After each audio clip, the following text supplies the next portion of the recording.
Okay, so here's a big question for you. Do you remember the day when Slack just launched? They launched their beta. Do you remember the day when Snowflake launched?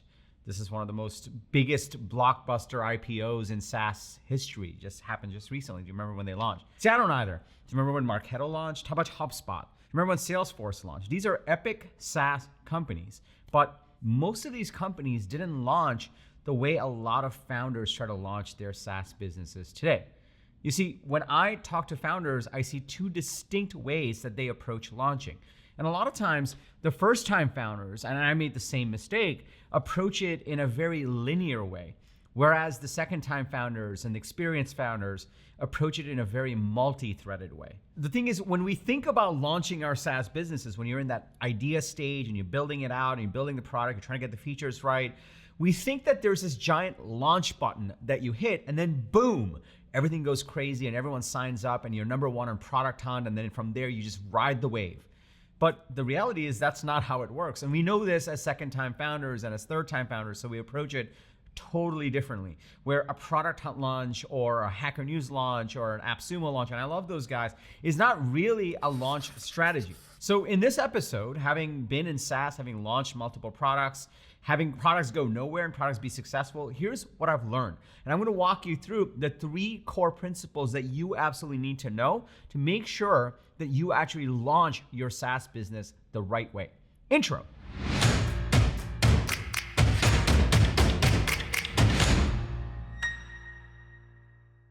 What's up, everybody? Welcome to Unstoppable. I'm TK, and on this channel, sometimes I'll wear a sweater because in Dallas it's really cold right now. But also, I bring you an episode every single Sunday to help you grow your SaaS business faster. So if you're new to the channel, welcome. Be sure to hit the subscribe button and that bell icon. That way you'll get notified every single time I drop an episode with the TK energy.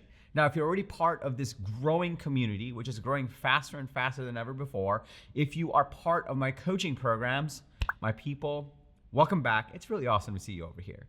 Now, I remember when I was first getting out there and building companies, we thought that launch was a very linear approach. You would build a product and then you would launch and you try to get this big bang. But as I tried to do this multiple times, I've had products fail, I've had products wildly succeed. I learned that there's no such thing as launch anymore, especially today. And if you look at some of the most successful companies, even by the time they might do a press announcement, they launched way before and took a very different approach to launching. And so in this episode, I wanted to dig into exactly how to launch SaaS businesses the right way, because too often I come across founders who are like, yeah, no, we're still building the product and then we're gonna launch. I'm like, cool, well, what does launch look like? Well, we're gonna go on Product Hunt. I'm like, well, okay, then what? And they don't really have an answer, and they're waiting and they get stuck in this, what I call the one more feature trap, where they think that they just need this one more feature and then their product will be perfect. And then when they hit that giant launch button, then everyone's gonna love it. But even when I describe it, you know very well, you're a smart person, that doesn't work. Although, we still operate that way. And so I want to dig into the 3 core principles you absolutely need to know so that you don't make the same mistakes that I did, that a lot of us have, and you actually launch your SaaS business the right way so that you can actually accelerate growth and get to revenues and then grow from there. So if you're excited to dig in, go ahead and smash that like button for the YouTube algorithm. And let's go into principle number 1.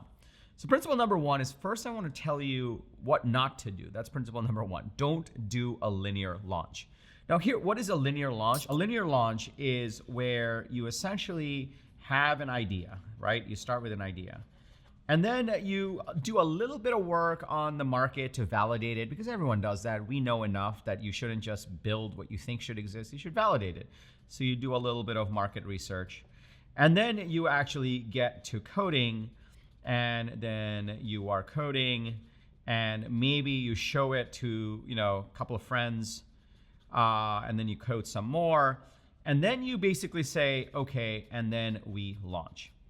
And launch could be where you start hiring a salesperson, you hire a content person, you launch on Product Hunt, you do an AppSumo deal, any one of these things. So this is what I call the linear model to launching, and this is what you don't want to be doing. And there's a whole bunch of reasons on why you shouldn't do it, and I'll get into it. But the biggest problem with this is you think of this as you first build a product and then you go to market. You take it to the market and then magic ensues. And as long as you get the features right and the product right and your friends love it and you love it, then it's gonna do awesome. And you keep delaying this launch because you're like, no, we still need those 2 features and that's super important. And then once we do that, there's almost this like wall over here where then you say, cool, let's go hire the salesperson, they'll close the deals. Let's go hire the marketing person, they'll get content going and SEO going. Let's maybe be, or some people might say, well, I'll be founder led, so I'll do the selling now. And maybe your co-founder is more of the sales and marketing person. They're like, then I'll get to work once you build the product. And that's kind of principle number 1 is don't do a linear launch, because when you do this, you're essentially building on a bunch of assumptions that have not been proven yet. And the reason this 2 models exist, this multi-threaded model exists versus the linear model, is because enough of us founders have gotten burned by following this model, because it's very natural to follow. We're like, well, let's go build a product. We don't have a product. What are we gonna sell? And what are we gonna talk to customers about? Like, you know, who knows if they're telling the truth until we ask for money? Like, these are all true. So logically, it makes sense to follow the linear launch model, but what ends up happening is you essentially fall into this zone where you keep adding more features, and you fall into the one more feature trap, and essentially you keep pushing off launch and you keep investing more without actually validating with the market what's going on. Now, Eric Ries came around in the early 2010s. He was an investor at ToutApp, so I loved his book. We gave it to all our employees. Incredible model of, hey, let's build minimum viable product, and then let's get this out there, and then let's keep iterating. And that was a really good idea, but at the end of the day, people still couldn't agree on the definition of a minimum viable product. Like, what are the features that go into a minimum viable product, and are people not liking it because we don't have the minimum viable product? And interestingly enough, although MVP is a tried and true concept, people still got stuck on what is an MVP and then got stuck here and stayed in this linear launch model. And that's essentially where you don't want to be. And the whole reason I wanted to start here is, first, I wanted to justify the fact that if you're doing this, I talked to a lot of founders even today that still do this. I've done this. It's perfectly logical. It's perfectly natural. It's also kind of easier to do because you're like, well, let's just get the product right and then we'll figure it out. And it also puts off the things that maybe you don't enjoy doing as much, like marketing or selling. But at the end of the day, this is the wrong way to do it. So principle number 1 is don't do the linear launch model, essentially. Okay, so if you're like, all right, TK, I shouldn't do the linear launch model. What do I do? How do I do this? And the biggest thing I could tell you is for principle number 2, you actually want to run a very multi-threaded model. And if you're a startup founder, you should know what multi-threaded is. Instead of the computer using one thread to compute things, you have multiple threads and you're working on multiple things at once, which may sound obvious, but not everyone does it. And also, it's a little counterintuitive because a lot of VCs and investors will constantly tell, like, no, you gotta focus, you gotta focus, you gotta focus, you gotta get this right. And that's also true. And this is, one of the tough things about being a founder. Multiple things can be true, and what will work for you is finding the right balance between those truths. If you try to stay in the extremes and just follow the common advice, then things won't work for you. Everything's very nuanced. And there are a lot of gurus out there that are like, well, you got to do this. It's like, well, no, it depends. It really depends. This is one of the things that we do in my coaching programs, where we really dig into, like, okay, well, what are the nuanced things here, and what would we do? And based on my experience, what would I do? And based on your domain knowledge, what would you do? And let's coalesce on what the right strategy is. On one hand, you want to focus, but on the other hand, you actually want to be multi-threaded in how you approach your launch. And the best way to think about this is instead of having this linear approach of just one thread that's running, you do the product, you get the MVP right, and then you launch.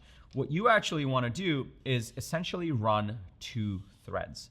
The first thread is what you are naturally inclined to do as a startup founder. If you're an engineer or you are mostly engineering driven, this is what we tend to do. I'm an engineer also. You essentially are building the product, right? This is thread number 1. Now, in the linear model, you're essentially building, and waiting to launch and trying to get the MVP right. And then you go for this launch, doing a product hunt thing and an AppSumo thing.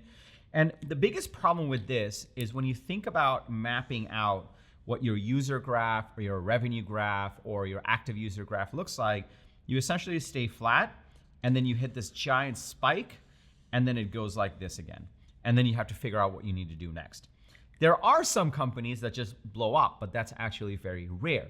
For most of them, you'll see a giant spike. You'll get a bunch of users that aren't quite your ideal customers and they come with a bunch of complaints. Maybe you do this like lifetime deal, although like what is recurring revenue business if you do a lifetime deal? And essentially the chart looks like this. A giant spike, bunch of noise, and then back to nothing, and then it like dwindles away. And now you're like, what do I do? And then you're like, I know, if we just add this one more feature and then we launch again, then we're gonna be awesome. And you fall into that trap. Now, the alternative is to be multi-threaded on this and saying, okay, one thread is to continuously build the product. And even when there is no product, we are also going to essentially have a thread that thinks about building go-to-market. And this is kind of the big aha, right? A lot of people essentially think about, well, we'll do go-to-market, we'll do sales, we'll do marketing once we have a great product. But the reality is, if you actually build out your go-to-market, then you will have a better product. Meaning, the more people you're bringing into your world and you're talking to and they're trying out even the crappiest version of your product and giving you feedback, the better off you're going to be in actually having a proper product and actually honing in on the right product. Otherwise, you're building based on a bunch of assumptions. And there's a certain way to do this. You might be asking, well, first of all, like, hey, TK, if we don't have a product, like, what are we doing? What are we selling them? What are we marketing? Why should we do it? How do we do it? And it's easy. Like, the first thing you can do in this thread is actually build a mailing list. And the fancy people will say audience, which is pretty much the same thing. You can build an audience, you can build a mailing list. Essentially what you're looking to do is build an engaged group of people that are not excited necessarily about the product, but are excited about the problem space you're in. So for example, before I started ToutApp, I was working on ToutApp happened very quickly, but I was already building a mailing list of people that wanted to use tools. You wanted to use productivity tools because I was playing around with different productivity tools. And I had a lot of founders and I had a bunch of salespeople, marketing people, like it was a good group. And so I was already building a mailing list and an audience through my blog, through my mailing list, just by telling the story. And because of that, I was able to continuously talk to these people, give them early versions of all the different types of products that I was building. And essentially, I was able to do both these things at once, and it allowed me to build a better product. Another way you can be doing go-to-market early is you could also be building what they say now, building in public. A lot of companies do stealth, you build in public, meaning you get on Twitter and you start sharing like, hey, I'm building this, here's the problem I'm solving, here's what happened this week. You essentially share in your journey. And that way you start to build an audience of people that are interested in that journey, interested in that product, and can start to give you interesting insights, and you can actually pull them, you can show them the product, you can demo the product and get them early in like a obscene alpha and get their feedback. What you're essentially doing is getting more interactions going into your product instead of waiting for one giant launch. What you're also not doing is building a bunch of features under the assumption that it's the right set of features. You're actually stress testing it with this audience that you're building. And the other thing you're doing is there's no big fat impending date of a launch and until then nothing. You're actually getting little by little more and more people into the product and seeing what they do with it so you can actually iterate on it and tweak on it. And little by little, you get bigger and bigger and bigger. The other thing that's super powerful and different about multi-threaded is you're no longer doing this one big launch. You're not doing that because those just don't work. You get this giant spike and then it falls. And the big problem is you get a lot of data here, but with all that data, you actually don't know what it means. If 50 people complain about a certain feature, but they would never use a software like this, they're not in your ICP, you're like, well, what do I do with that? It's too much noise. But in this kind of scenario, the biggest difference is you're actually doing multiple mini launches. And this is super powerful. And the meaning behind this is there's no big bang launch. What you're really doing is little by little, as you're building this audience, little by little, you're letting more people into the product. As you're building in public, little by little, more people are engaging with the trial maybe that you put out there on like, hey, maybe join the wait list or join my mailing list. And I'll give you a secret invite to try out the product. little by little, you're adding more and more people into the product. And what that does is you're being selective about who you're letting in, and you're really understanding what they do in the product, what features they use, are they activating, are they actually doing the right things in it? And when you're doing that, you're actually starting to get a better understanding of what you're building and if it's actually providing value. And you can actually like call them or email them. In ToutApp in the early days, whenever someone clicked on an upsell link but didn't convert, or they checked out a certain feature that I was building and I didn't know quite how to get it right, I would monitor that and I would send them an email saying, hey, I saw you check this part out. Would you mind getting on a quick call with me? I just have a few questions. It would mean the world to me, and I'll give you an extra 3 months. Because at that point, data from qualified users was more important. And the biggest thing about this is when you do these multiple mini launches and you parallelize essentially your building of product and your go-to-market instead of waiting for the go-to-market to come later, what you're essentially doing here is you're little by little increasing your user base and little by little getting better and better about what your product is. And you're learning more about what your ICP is. You're learning more about what features are used. You just make decisions on the product. Like essentially this is feeding into this and this is feeding into this. Meaning the better your product gets, the more people are happy and they'll tell other people and you get more go-to-market and more people in your audience. And the better your audience gets and the more people you get, the more people go into the product, and it just gets better and better and better. And essentially you're doing a multiple mini launches. And the beauty of this is it doesn't mean you can't launch on Product Hunt. What it means is that you can launch later on. What it means that maybe you don't need Product Hunt, you just know exactly who your customers are and you have a massive mailing list and you keep opening up more of the waiting list. What it may mean is now you know exactly how to position your product, you know what the features are, so you can run ads because you've got revenue generating. And the big difference here is you never fall into this one more feature trap, and you never fall into this like scary launch, and you never offload like, hey, we'll just figure out that marketing and sales stuff later. You build it into the DNA of your company and you iteratively get better and better and better. And if you were to compare this graph, essentially what the graph for the users or active users or revenue will look like is there'll be like little wiggles, and then over time, it'll just get bigger and bigger and bigger, and then it'll take off.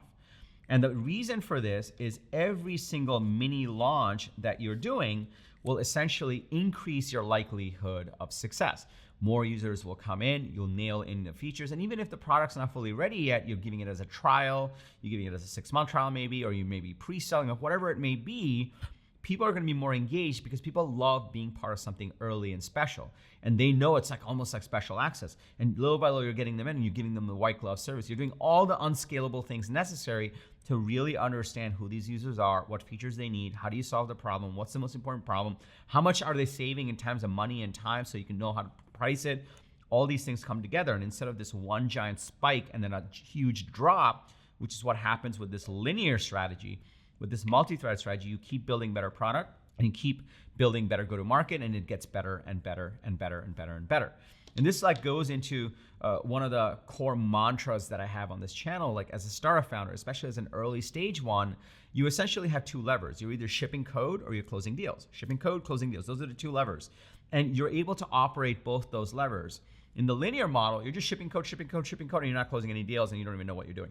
With this, you ship some code, you see if you can close some deals. You close some deals, you ship some better code, and it just gets better and better and better, and over time, you start to actually take off. And maybe like, who knows, like at this point, you can say, you know what, let's just do a giant press release, except you're not coming out with, oh my God, check out this tiny tool, we just got hunted and then nothing happens. It's like, hey, we have this many users, we're growing, this is what we solve, and we're, you know, like we're going to the moon, and like there might be a more interesting way to get discovered that way.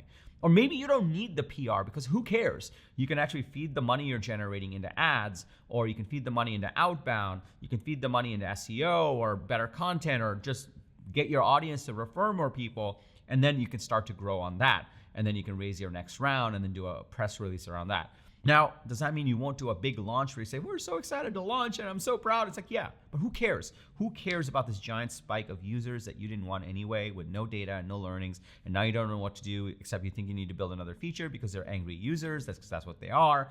There's a whole group of people on the internet and they just love trying new tools and shitting on them. Like that's it, that's all they like to do. That's what you get with the linear model. Whereas with this, you really hone in on who your real users are and you start to move forward. Now, I have this third principle that I want to kind of hone this on, like kind of tie this together.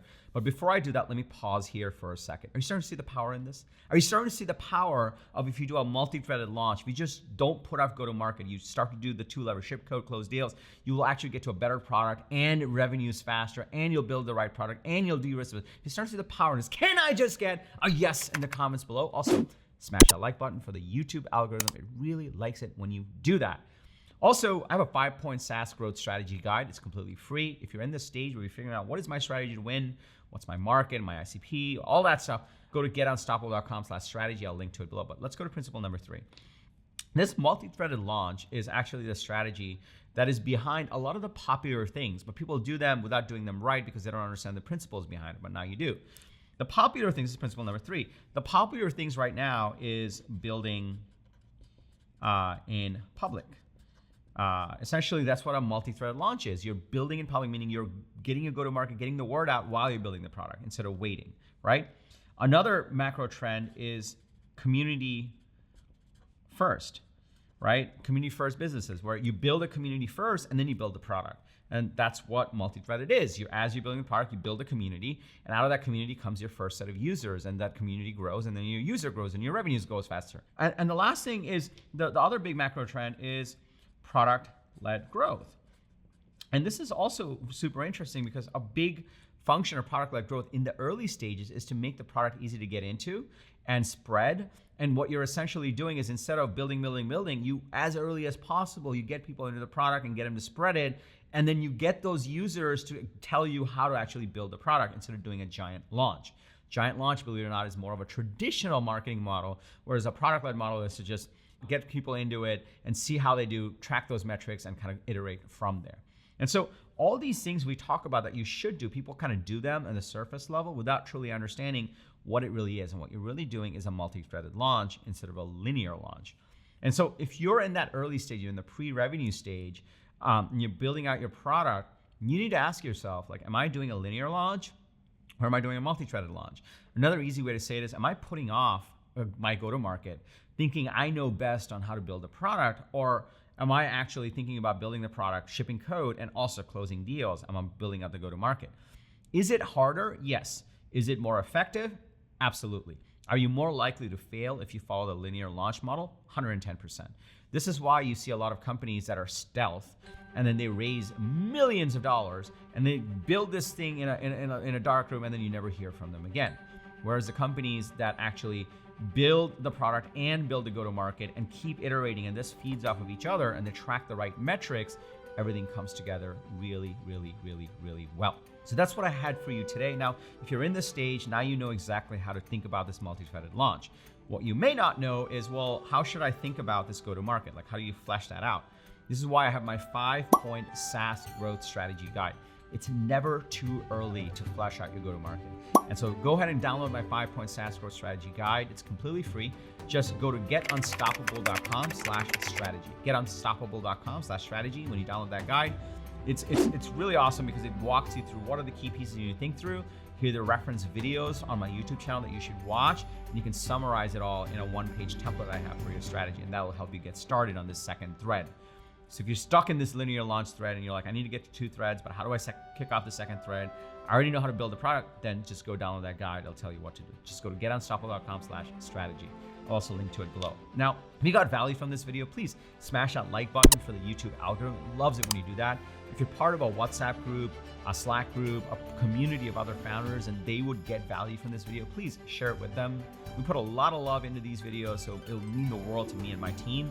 Also, if you haven't subscribed yet, I drop a video like this every Sunday with actionable strategies on how to grow your SaaS business faster. So be sure to hit the subscribe button and that bell icon, that way you'll get notified every single time I drop an episode like this. And lastly, remember, everyone needs a strategy for their life and their business. When you are with us, yours is going to be unstoppable. I'm TK.